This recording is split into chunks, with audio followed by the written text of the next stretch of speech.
Okay, so my name is C.G. Thurman. I am a fourth grade math and science teacher in Kentucky, and I'm going to discuss how to make sure that we're putting kids first and doing what's best for our students. And this is going to be part of the MED PD. Originally, this PD should have been a live chat in the stream, but YouTube was not allowing me to be great last night. So hang tight while I just go through this video briefly. Um, Three ways that we can make sure that we are doing what's best for our students is through our collection of data, our instruction, and of course, our relationships. In terms of collection of data, we'll start there. I know so often you hear, oh, collect data for this, collect data for that. Make sure you're doing this, make sure you're doing that. It gets turned in somewhere else a lot of times, and you don't see the data anymore. What I make sure that I do is that I collect data that is meaningful. The data that I collect is used to further my instruction to the students. I aim for 80%. If the students in the classroom, 80% of them are mastering the skill or understanding the content, then we move on.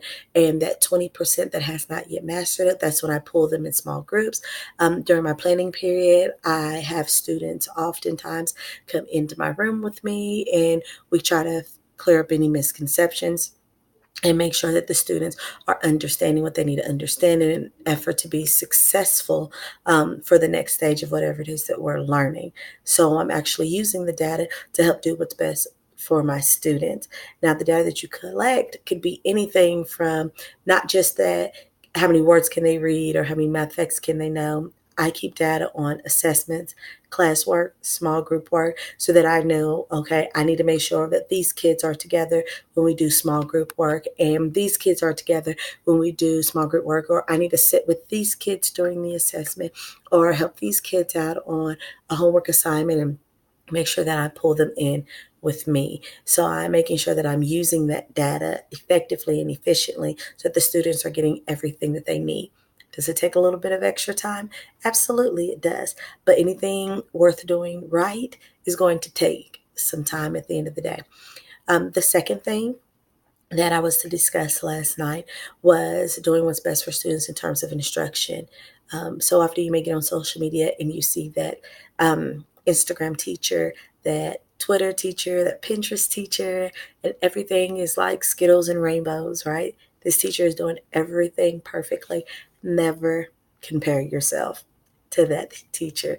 Remember that it's a photograph, okay? That was one moment in the day. Not to say that those teachers aren't awesome, because I am sure that they are, but never compare yourself to that teacher. Remember, you have a different set of kids, you have a different style of teaching. So do not compare yourself to any of those people. I know people will say, well, you need to teach this way in our curriculum. Look at that teacher manual, make sure that you read from it, and all of that. A teacher manual is just a standard, it's a baseline. So if you're standing there and you're reading from that teacher manual, are you really doing what's best for your students? When you leave that building every single day, if you sit down in your car or at your desk or once you get home and you ask yourself, would I want to be a student in my classroom? And if the answer is no, you have to do some reevaluating, because the last thing you want is for students to dread coming into your classroom, because students will do so much more and show you everything that they have if they are engaged, if they are interested in even the most, what you may consider the most boring content. You can make that exciting and fun for a student just by throwing in things that they are interested in and tying it all together. Um, Another thing is looking at others in the building. It's awesome to vertically align. Talk to those above you. Talk to those that are the grade below you. Talk to those within your team if you have a team. If other people are teaching the same thing that you're teaching, talk to them about the things that they're doing that's working out, and even the things that they're doing that's not working out, because it may very well work out for you. You just have to make sure that you're getting to know your students so that you are shaping, forming, planning your instruction, so that the students can get the most out of it. And that includes if someone next door has something awesome that they're doing and they're like, you got to do it, you got to do it, you got to do it. And you know in the back of your mind that that's awesome and that works for that group of students, but it may not work for mine. It's okay to try, but just to know that you don't have to stay on that path. It's okay to give it a try. and then realize, you know what, I have to tweak it here for my students, right? I need to do this instead of that for my students, or sometimes you just have to scratch the whole thing, and that's okay. That's what it means to do what's best for your students and ask for your students' input, which takes me to third and final thing, relationships. Getting to know your students is key. Get to know them, their likes, their dislikes, and try to pull some of those likes into the classroom. Even if you don't pull into the classroom, just having conversations with them outside of academics. Eat lunch with them, out on the playground if you're in a grade that has recess, if you're in the elementary ages, talking to them in the hallway, just, hey, I heard you had a game. How did it go?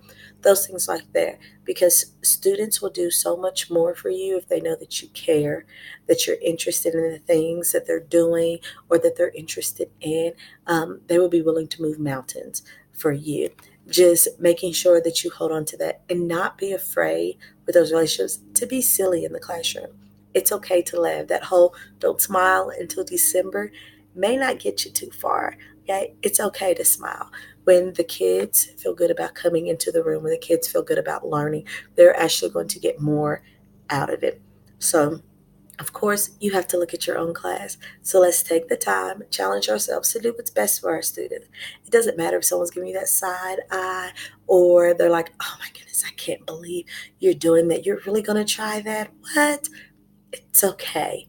That you know your students, you know your teaching style. Um, I'm just going to ask that you stick with it and do what is best for the students. And don't be afraid to show others what you're doing. I teach with my door open every day for two reasons. Reason number one, it's hot in my room. It feels like a sauna. Reason number two is because if I could just motivate a student to be like, oh, maybe I want to learn more about that, or just encourage someone else, or maybe even an adult walk past the room and be like, oh my goodness, I heard what you were saying out there, really awesome. I want to try it, or I thought that was cool, or whatever. I think that's that's kudo point. Um, it means that I'm touching someone else outside of that classroom. And if I can touch someone outside the classroom, you can touch someone inside the classroom as well. So if you have any comments, any questions, feel free to message me, send a comment, whatever. I am here. Let's do what is best for our students.